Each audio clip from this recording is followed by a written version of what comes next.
हे friends, very good morning. मैं हूं राहुल। आप सभी का डेली करंट अफेयर्स के 79 सेशन में बहुत बहुत स्वागत करता हूं। दोस्तों, आप सभी को जैसा कि पता है कि आज का डेट है 5 मई 2020 और आज के दिन का जितना भी इंपॉर्टेंट करंट अफेयर्स बन सकता था वो सारा इंपॉर्टेंट करंट अफेयर्स मैं आप लोग के लिए लेके आ चुका हूं। दोस्तों, उनके पीछे जो भी इंपॉर्टेंट फैक्ट्स रहेंगे वो भी साथ ही साथ हम लोग आज के इस करंट अफेयर्स के सेशन में डिस्कस करते चलेंगे। और साथ ही साथ आप लोग को मैं ये भी बता दूं दोस्तों, अगर आप चाहते हो कि आज के क्लास के पीडीएफ को डाउनलोड करना तो उसके लिए डिस्क्रिप्शन बॉक्स के अंदर में लिंक प्रोवाइड कर दिया गया है। वहां से आप आज के क्लास के करंट अफेयर्स के इस सेशन के पीडीएफ को आप डाउनलोड कर सकते हो। दूसरी बात, अगर आपने हमारे चैनल को अभी तक सब्सक्राइब नहीं किया है तो चैनल को सब्सक्राइब कर लीजिए और बेल के आइकन को भी प्रेस कर लीजिए ताकि हमारे चैनल के द्वारा जो भी इंपॉर्टेंट वीडियोस अपलोड की जाए आपको उसकी नोटिफिकेशन सबसे पहले मिल जाए और उन सारी वीडियोस को सबसे पहले देख पाओ। चलिए स्टार्ट करते हैं हम लोग सबसे पहले क्वेश्चन के साथ। दोस्तों, हमारा जो सबसे पहला क्वेश्चन है एक बहुत ही दर्दनाक एक कह सकते हो कि ये करंट अफेयर्स का ये पहला क्वेश्चन है और बहुत दुखी देने वाला जो है पूरे भारतवर्ष को ये ऐसा करंट अफेयर्स का क्वेश्चन है। इसके अंदर में ये हुआ है, आप सभी को पता है कि 4 मई को कश्मीर के कुपवाड़ा जिले के हंदवाड़ा में मुठभेड़ हुई थी आतंकियों के बीच, और जिसके अंदर में हमारे देश के कितने सुरक्षा कर्मी जो है शहीद हो गए ये आपको बताना। यहाँ पर क्वेश्चन में ही आंसर भी डाला गया है गलती से, तो इसका ऑब्वियस सही बात है। इसका सही आंसर जो है आपका सी, यानी कि 5 सुरक्षा कर्मी थे जो कि इस मुठभेड़ के अंदर में हमारे देश के हीरो कह सकते हो आप, ये जो है शहीद हो गए। अब को मैं इनका जो है नाम भी बताऊंगा और साथ ही साथ ये कहाँ है ये हिंदवाड़ा, तो वो भी मैं आपको लोकेशन बताने वाला हूँ मैप के थ्रू। पहले हम लोग देख लेते हैं। देखिए, ये हादसा कब हुआ, तो ये 4 मई 2020 को हुआ और कश्मीर के कुपवाड़ा जिले के हंदवाड़ा में सुरक्षाकर्मी और आतंकवादियों के बीच मुठभेड़ में हमारे 5 सुरक्षाकर्मी, जिसे हम लोग देश के हीरो भी बोल सकते हैं, शहीद हुए। और जिनका नाम जो था, आप नाम देख सकते हो, कर्नल आशुतोष शर्मा, लांस नायक दिनेश सिंह, मेजर अनुज सुद और नायक राजेश कुमार और जम्मू कश्मीर के पुलिस के उप निरीक्षक शकील काजी। ये 5 हमारे देश के योद्धा थे, हमारे देश के जवान थे, हमारे देश के हीरो थे, जिन्होंने अपनी जान जो है गंवा दी इस मुठभेड़ के अंदर में। अब मैं आपको लोकेशन बताता हूँ। ये रहा, पहले तो ये देख लीजिए हमारे 5 हीरो को। ये है हमारे 5 हीरो और इन सारे के इमेज जो है मैंने आपको लगा दिए हैं। याद रखिएगा, बहुत बहुत ज़्यादा जो है दुखी देने वाली ये न्यूज़ है, और फिर भी क्या कर सकते हैं, पाकिस्तान अपने हरकतों पे बाज नहीं आ रहा है और जो ऐसे ऐसे घुसपैठ करा रहा है, और हमारे देश के अंदर में हमारे अपने जो हीरो हैं उन्हें खोने का जो है हमें गम सहना पड़ रहा है। अब देखिए, मैं आपको लोकेशन बताता हूँ। ये रहा लोकेशन, ये रहा आपका जम्मू कश्मीर। इसके अंदर में आप देख सकते हो बहुत इंपॉर्टेंट इंपॉर्टेंट चीज़ें जो है आपको मैं बताऊंगा। देखिए, यहाँ पर लेह लद्दाख है आपका। यहाँ पर आपका कारगिल, कारगिल का युद्ध कब हुआ आप ये बताओ पहले। तो कारगिल का युद्ध आपको याद रखना है, 1999 के अंदर में कारगिल का युद्ध हुआ। ये देखिए, इसका जम्मू कश्मीर का जो बॉर्डर है आपका चाइना के साथ जुड़ रहा है इधर। और इधर देख सकते हो आप, ये रहा आपका बहुत बड़ा एरिया जो कि बहुत इंपॉर्टेंट एरिया है। आप देखो, इसी में जो है यहाँ पर ऐसी दुर्घटना हुई है।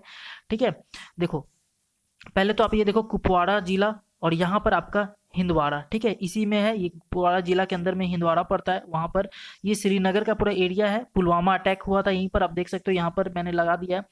ठीक है, अब यहाँ तो ये रहा आपका जम्मू, और ये देखिए आप यहाँ पर हुआ आपका बाटामुल्ला। ठीक है, बारामुल्ला।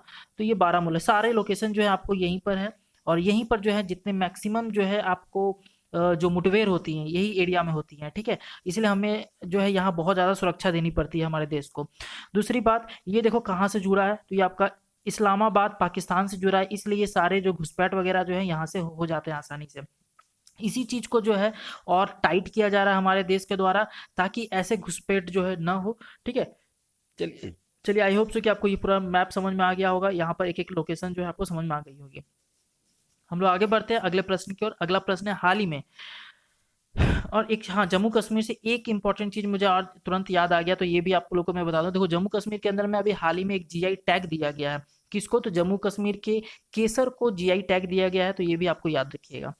चलिए अगले क्वेश्चन की बढ़ते हैं। अगला क्वेश्चन है कि हाल ही में न्यायिक सदस्य न्यायमूर्ति अजय कुमार त्रिपाठी का कोरोना वायरस के कारण जो है निधन हो गया। कितने वर्ष की आयु में हुआ ये आपको बताना है।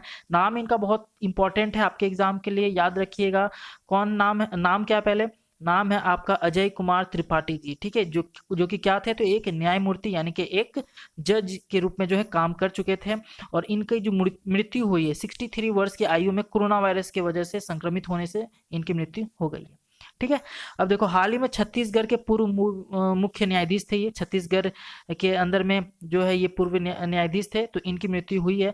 अब छत्तीसगढ़ से एक चीज मुझे तुरंत याद आ रहा है, वो मैं आपको बताना चाहता हूँ। आपको पता है कि अभी हाल ही में एक रिपोर्ट आया था जिसके अंदर में आपका छत्तीसगढ़ जो है मनरेगा के अंदर में सबसे ज्यादा काम देने वाला जो है स्टेट बन गया है। तो याद रखिएगा आप इस कॉन्टेक्स्ट के अंदर में कि छत्तीसगढ़ मनरेगा के अंदर में सबसे ज्यादा काम देने वाला जो है राज्य बन गया है। एक चीज और मुझे ये बताइए कि अभी कितना जो है पैसा दिया जाता है मनरेगा में जो काम करते हैं।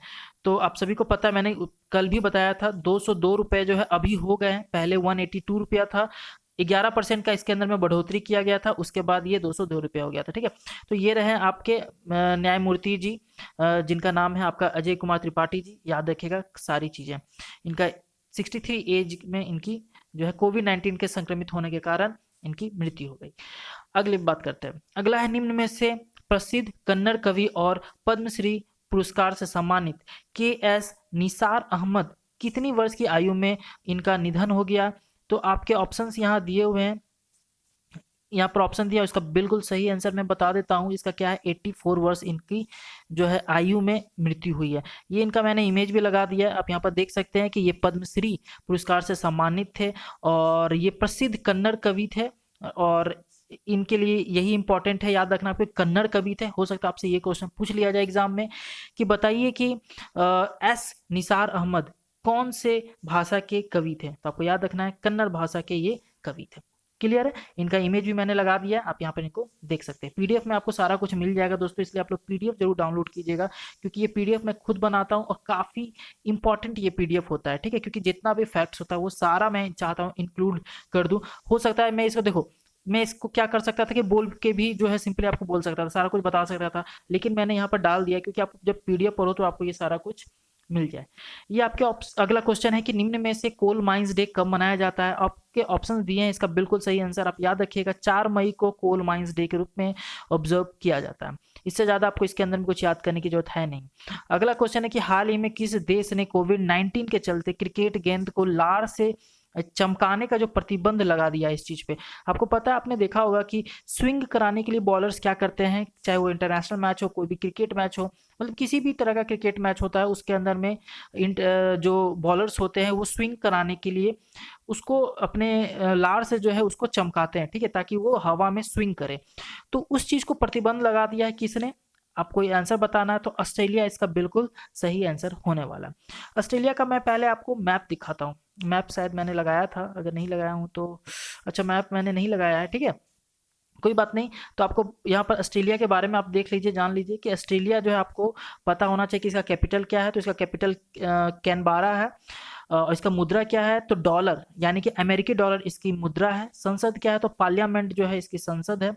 और प्रेसिडेंट अभी कौन है? तो एलिजाबेथ दो जो है यहाँ की अभी प्रेसिडेंट है मौजूदा। जबकि पीएम कौन है? तो मॉरिसन जो है अभी पीएम है। तो ये सारी चीजें आपको इससे रिलेटेड याद रखनी है। यहाँ पर न्यूजीलैंड दिख रहा है मुझे, तो न्यूजीलैंड से रिलेटेड अभी हाल ही में एक इंपॉर्टेंट रैंकिंग आई थी, उसका नाम था आपका बजट ट्रांसपेरेंसी, ठीक है, बजट ट्रांसपेरेंसी की, जिसके अंदर में न्यूजीलैंड टॉप पे रहा था। हमारा देश भारत कितने पोजीशन पे रहा था? तो 53 पोजीशन पे हमारा देश भारत रहा था। और न्यूजीलैंड एक और रैंकिंग है जिसके अंदर में ये टॉप पे है, वो है ईज डूइंग ऑफ बिजनेस। किसके अंदर में? तो ईज डूइंग ऑफ बिजनेस के अंदर में भी न्यूजीलैंड टॉप पर है, जबकि हमारा देश भारत 63 पोजीशन पे है। तो ये सारा चीज जो है आपको याद रखना है। और ये ईज डूइंग बिजनेस जो रैंकिंग देता है, कौन देता है? तो वर्ल्ड बैंक देता है। और वर्ल्ड बैंक का आप सभी को पता होना चाहिए कि इसके अध्यक्ष कौन है? तो मालापस इसके अध्यक्ष है। मैंने आपको बताया था कि आईएमएफ और आपका वर्ल्ड बैंक, ये दोनों जो है सेम टू सेम है, हर एक चीज इसका सेम है। आपका इसका जो सदस्य है इसमें भी 193 है और आईएमएफ में भी 193। लास्ट सदस्य नेहरू है, उसका भी लास्ट सदस्य नेहरू है। वर्ल्ड बैंक जो है, वर्ल्ड बैंक का जो आपका फॉर्मेशन हुआ है आपका वही 1945 के अंदर में, और आईएमएफ का भी 1945 के अंदर में हुआ।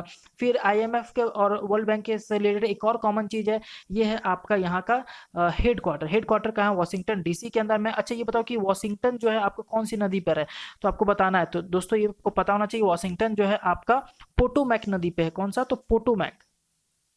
पोटोमैक नदी पर है, तो ये भी आपको याद रखना है, ठीक है। तो ये सारी चीजें मैंने आपको बताया। अच्छा अगर बात करें कि हम लोग आईएमएफ के अध्यक्ष कौन है, तो याद रखना क्रिस्टीना जो है उसके अध्यक्ष है, ये सेम नहीं है, ठीक है ना, ऐसा नहीं कि उसको भी सेम कर लेना। चलो आगे बढ़ते हैं। आगे अगला है कि पश्चिम बंगाल के मुख्यमंत्री ममता बनर्जी ने कोविड-19 संकट को कवर कर रहे पत्रकारों और फ्रंटलाइन वर्कर्स का कितने लाख रुपए का जीवन बीमा करने का ऐलान किया। आपके ऑप्शन दिए हैं, इसका बिल्कुल सही आंसर जो है 10 लाख रुपए का जीवन बीमा करने का ऐलान किया है। किसने, तो पश्चिम बंगाल गवर्नमेंट ने। अब यहाँ पर पश्चिम बंगाल गवर्नमेंट की बात हुई तो आप इससे जुड़ी कुछ इंपॉर्टेंट चीज़ें मैं पहले आपको बता देता हूँ, ठीक है। उसके बाद में और भी कुछ बीमा है जो कि हाल ही में लॉन्च किए गए हैं, वो भी बताऊंगा। देखो सबसे पहले तो देखो पश्चिम बंगाल के मुख्यमंत्री, जैसा कि आप सभी को मैंने बोल दिया शुरू में और आप लोगों को पता भी है, ममता बनर्जी जी हैं, और इन्होंने कोरोना योद्धाओं के लिए 10 लाख रुपए के स्वास्थ्य बीमा की घोषणा की है, जिसमें पत्रकार को भी शामिल किया गया। तो ये एक बहुत अच्छी बात है, ठीक है। पश्चिम बंगाल में भी कोरोना वायरस के मामले लगातार बढ़ रही है। अभी आपको अगर न्यू अपडेट के बारे में बात करें तो 1106 संक्रमित मामले हो चुके हैं, जिसके अंदर में 33 लोगों की मौत भी हो चुकी है और 151 लोग जो इसके अंदर में ठीक हो चुके हैं। अभी जो है मौजूदा जो है अभी दोस्तों आपका 35,000 से ज़्यादा जो है केसेस इंडिया के अंदर में मौजूद हैं। तो ये भी आपको पता रखना है, ठीक है। 35,000 प्लस ही है, कम नहीं है, ठीक है। मतलब 40 का आंकड़ा पार होने वाला है, इतना आप समझ लीजिए, इतना स्पीड से जो है बढ़ रहा है। अब देखो ये आपको मैंने बता दिया कि पश्चिम बंगाल गवर्नमेंट ने अभी कितना, तो 10 लाख रुपया का जो है बीमा को लॉन्च किया है, जो कि आपको मीडिया के साथ साथ जितने भी कोरोना वॉरियर्स हैं उनके लिए भी जो है ये रिलेट करने वाला है, उनके लिए भी ये बीमा है। अब देखो दो और इम्पॉर्टेंट है, दो नहीं मतलब कि तीन आप कह लो, ठीक है। एक तो सबसे पहला तो है ये 10 लाख वाला, एक और 10 लाख का है जो कि किसने जो है लॉन्च किया है, तो ये आपको सेंट्रल गवर्नमेंट ने लॉन्च किया है। किसके लिए, तो पोस्ट ऑफिस कर्मचारियों के लिए। पोस्ट ऑफिस कर्मचारियों का अगर मान लीजिए कि उनके ऑफिस काल में, यानी कि आप कह सकते हो कि काम करते वक्त जो है, अगर मान लीजिए कि किसी भी तरह से संक्रमित हो जाते हैं अगर वो कोविड-19 से और उनकी मौत हो जाती है, तो सेंट्रल गवर्नमेंट क्या करेगी कि उनके परिवार वालों को 10 लाख रुपए एज अ मुआवजा जो है, एज अ जो आपको मुआवजा जो है ये देने वाली है, ठीक है। तो ये चीज़ें आपको याद रखनी है, ठीक है। अगला आपको मैं और बताता हूँ। दूसरा है आपको आसाम गवर्नमेंट ने, आसाम गवर्नमेंट में भी बहुत अच्छी काम किया है, बहुत अच्छा सा एक इनिशिएटिव निकाला है, जिसके अंदर में ये भी 50 लाख रुपए का बीमा करवा रही है। 50 लाख रुपए बीमा करवा रही है किन के लिए, तो मीडिया लोगों के लिए, ठीक है। तो जो भी मीडिया लोग, अगर मान लीजिए कि मीडिया के लोग हैं, अगर वो काम करते करते मान लीजिए किसी वजह से संक्रमित हो जाते हैं किसी कारणवश, दुर्भाग्यवश, और अगर वो संक्रमित हो गया, उनकी मौत हो जाती है, तो ये मौत हो जाने के बाद एज अ कंपनसेट जो है उन्हें उनके घर वालों को ये 50 लाख रुपए दिए जाएंगे। याद रखिएगा सेंट्रल गवर्नमेंट ने एक और स्कीम निकाली है, ये आपका असम गवर्नमेंट का था, ये आपका सेंट्रल गवर्नमेंट का था। एक और सेंट्रल गवर्नमेंट ने स्कीम निकाली जिसके तहत जितने भी कोरोना वॉरियर्स हैं, चाहे वो सफाई कर्मचारी हो, चाहे वो डॉक्टर्स हो, नर्सेज हो, ठीक है, कोई भी हो जो कि कोरोना वॉरियर्स हैं, तो उन लोगों को अगर मान लीजिए किसी कारणवश, अगर किसी कारणवश क्या, अगर कोविड-19 की वजह से अगर उनकी मौत हो जाती है, तो उन्हें जो है 50 लाख रुपए का जो है कवर दिया जाएगा। तो ये भी जो है आपका सेंट्रल गवर्नमेंट ने निकाला। तो देखिए मैंने आपको 4 बताए इंपॉर्टेंट, एक बंगाल का याद रखिएगा, एक आसाम का याद रखिएगा जो कि 50 लाख रुपए, जो कि कम नहीं, काफ़ी अच्छा जो धनराशि देने का जो है इन्होंने निर्णय लिया है। अगला है आपका 10 लाख रुपए, किसका, तो किसके लिए, तो आपको पोस्ट ऑफिस कर्मचारियों के लिए। और अगला है आपका 50 लाख रुपया जो कि कोरोना वॉरियर्स के लिए घोषणा किया गया है सेंटर के द्वारा। इंपॉर्टेंट है, सारा याद रखिए। अगला क्वेश्चन बढ़ते हैं। अगला क्वेश्चन है कि राष्ट्रीय मंडल खेल महासंघ सीजीएफ यानी कि कॉमनवेल्थ गेम फेडरेशन ने हाल ही में कहा है कि कोविड-19 महामारी की वजह से एक साल के लिए टले टोक्यो ओलंपिक की तारीख से टकराव यानी कि मैच ना कर जाए, इसलिए राष्ट्रमंडल युवा खेल को 2021 के बजाय किस साल में करने का योजना बनाया है। आपके ऑप्शंस दिए हुए हैं यहाँ पर, इसको बिल्कुल सही आंसर याद रखिएगा, 2023 इसका सही आंसर होने वाला है। यानी कि अब जो राष्ट्रमंडल युवा खेल होंगे वो 2023 के अंदर में होंगे, ना कि 2021 के अंदर में, याद रखिएगा। अब यहाँ पर बात कर लेते हैं हम लोग CGF के बारे में। जैसा कि मैंने बोला, इसका full form Commonwealth game federation. क्या होता है? कॉमनवेल्थ गेम फेडरेशन इसका फुल फॉर्म है। इसका हेडक्वार्टर कहाँ है? तो याद रखिएगा कहाँ पर है, तो लंदन, ये सॉरी लंदन और यूनाइटेड किंगडम, इसके अंदर में जो है इसका हेडक्वार्टर है, मतलब यूनाइटेड किंगडम के लंदन में इसका हेडक्वार्टर है। और प्रेसिडेंट अभी कौन है? तो लुइस मार्टिन इसके प्रेसिडेंट है। CEO के बारे में बात कर ले आपसे, पूछ ले आपसे कभी, तो आपको हड़बड़ाना नहीं है, आपको तुरंत जवाब देना है। डेविड जो है इसके CEO है। अब देखो इसका फॉर्मेशन कब हुआ? 1932 के अंदर में इस ऑर्गेनाइजेशन का फॉर्मेशन या फिर इस्टेब्लिशमेंट हुआ। तो ये सारी चीजें तो आपको ये पता चल गई। अब देखो एक और इंपॉर्टेंट चीज मैं आपसे पूछना चाहता हूं, जो कि एग्जाम में आपसे पूछ सकता है। ये है कि मान लीजिए कि अभी तो आपको मैंने बोल दिया कि ठीक है कि राष्ट्रीय मंडल युवा खेल जो है ये पोस्टपोन करके 2023 तक कर दिया गया। लेकिन अगर आपसे ये पूछ दे कि जो अभी टोक्यो होने वाला है 2020 में होने वाला था, जो कि एक समर गेम था, समर ओलंपिक था, ये अब कब हो रहा है? तो आपको अभी पता है कि 2021 के अंदर में हो रहा है। ठीक है, तो ये कहाँ हो रहा है? तो आप सभी को जैसे कि नाम से ही पता चल रहा है, टोक्यो, यानी कि टोक्यो में होने वाला है, जापान के। लेकिन अगर आपसे ये पूछ दे इसके अगला वाला कहाँ कब होगा, मतलब कि इसका अगला वाला जो है कहाँ पर होगा, वैसे तो कब होगा? तो ऑब्वियस सा बात है 4 साल के बाद होता है सारे ये ओलंपिक गेम्स जो है आपका, समर का हो गया, विंटर का हो गया। तो अगला का कहाँ होगा? तो ये सारा लिस्ट मैंने यहाँ पर डाल दिया है, आप ध्यान में रखिएगा कि अगला जो है आपका कहाँ होगा। तो ओलंपिक की बात कर रहे हैं। अगर हम लोग विंटर ओलंपिक की बात करते हैं तो 2022 के अंदर में जो होने वाला है वो चाइना के अंदर में होने वाला है, चाइना के बीजिंग में होगा। फिर उसके बाद जो है 2026 के अंदर में जो होने वाला है वो इटली के मिलान शहर में होने वाला है। तो ये सारा कुछ जो है आपको याद होना चाहिए। ये तो खासकर आप भी आई है, मैंने सारा लिस्ट आपको प्रोवाइड कर दिया यहाँ पर एक ही साथ, ताकि आपके लिए सुविधाजनक हो आपको याद करने के लिए, और कोई बड़ा काम नहीं है। आप लोग जरूर PDF डाउनलोड कीजिए या फिर स्क्रीनशॉट मान लीजिए, इसको बहुत इंपॉर्टेंट है। ठीक है, चलिए हम लोग बढ़ते हैं अगले प्रश्न की ओर। अगला प्रश्न है कि ICC द्वारा जारी ताजा टेस्ट रैंकिंग में भारत को कितने स्थान पर रखा गया है? आपके ऑप्शंस दिए हुए हैं। इसका बिल्कुल सही आंसर तीसरा है, यानी कि अब ये अपने पोजीशन जो पहले था भारत का उससे घट गया है, खिसक गया है। ठीक है, अब ये तीसरे स्थान पे आ गया है। अब जैसा कि आप सभी को पता है कि भारत की ICC टेस्ट रैंकिंग में अपना शीर्ष स्थान को खो दिया और ये तीसरे स्थान पे अब आ चुका है। और इसका स्थान कौन लिया है? तो ये बहुत इंपॉर्टेंट है, याद रखिएगा। ऑस्ट्रेलिया जो है इसका स्थान पे आ चुका है, फर्स्ट पोजीशन पे। और ICC द्वारा जारी टेस्ट में, टेस्ट और T20 रैंकिंग दोनों के अंदर में ऑस्ट्रेलिया पहले स्थान पर पहुंच गया है। ठीक है, तो ये आपको ध्यान में रखना। और आपसे अगर ये पूछ ले कि ICC पुरुष वनडे टीम रैंकिंग में मौजूदा जो है विश्व के अंदर में कौन टॉप पर है, तो इंग्लैंड जो है 127 अंक के साथ सबसे पहले स्थान पर है। कौन? तो इंग्लैंड। ठीक है, किसके अंदर में? तो ICC पुरुष वनडे, यानी कि ICC male one day team ranking के अंदर में। किसके अंदर में? तो ICC वनडे टीम, मतलब मेल वनडे टीम रैंकिंग के अंदर में कितने स्थान पे है? तो एक तो मतलब पहले स्थान पे है कौन? तो इंग्लैंड। कितने अंक के साथ? 127 अंक के साथ। ठीक है, ये सारी चीजें आपको याद रखनी है। यानी कि अब इंडिया का रैंकिंग जो है काफी पिछड़ गया है। अब देखो यहाँ पर इंपॉर्टेंट ये है कि ICC का मुख्यालय कहाँ है? तो आप सभी को पता होना चाहिए, इंटरनेशनल क्रिकेट काउंसिल, इसका मुख्यालय कहाँ है?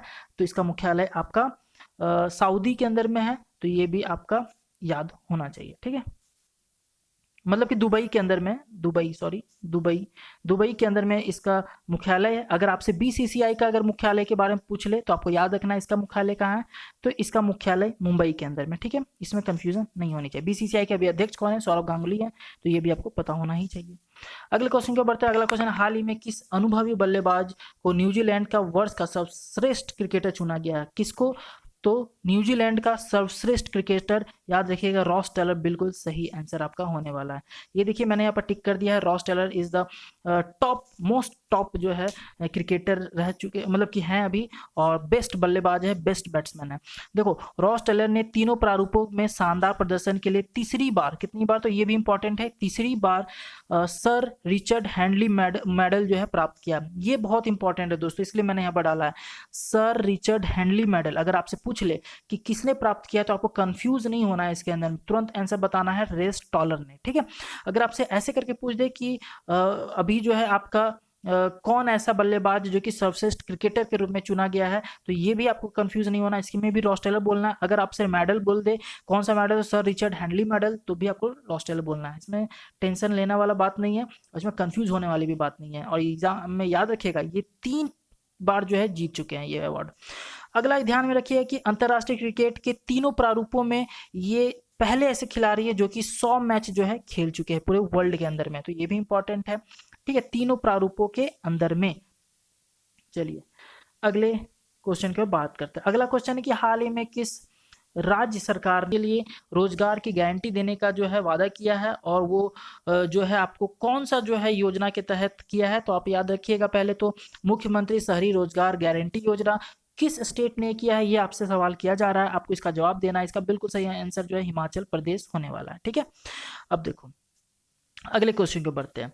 अगला क्वेश्चन ये है कि निम्न में से कौन सा देश इस साल के अंत तक आर्कटिक जलवायु और पर्यावरण की निगरानी हेतु अपना आर्कटिक एम उपग्रह यानी कि सैटेलाइट लॉन्च करेगा। फिर से बोलो, कौन ऐसा देश है जो कि आर्कटिक जलवायु और पर्यावरण की निगरानी के लिए अपना आर्कटिक एम उपग्रह यानी कि सैटेलाइट लॉन्च करेगा। आपके ऑप्शन दिए हैं, इसका बिल्कुल सही आंसर जो है आपका सी यानी कि रसिया होने वाला है। ठीक है, अब देखिए रूस ने आर्कटिक एम रिमोट सेंसिंग और आपातकालीन संचार उपग्रह यानी कि सैटेलाइट पृथ्वी के ध्रुवीय क्षेत्र में मौसम संबंधी डेटा एकत्र करने के लिए करने वाला है। इसका नाम याद रखिएगा, बहुत इंपॉर्टेंट है। ये अपना पहला कर रहा है आर्कटिक एम उपग्रह यानी कि आर्कटिक एम सैटेलाइट, जो कि एक आपका रिमोट सेंसिंग सैटेलाइट होने वाला है।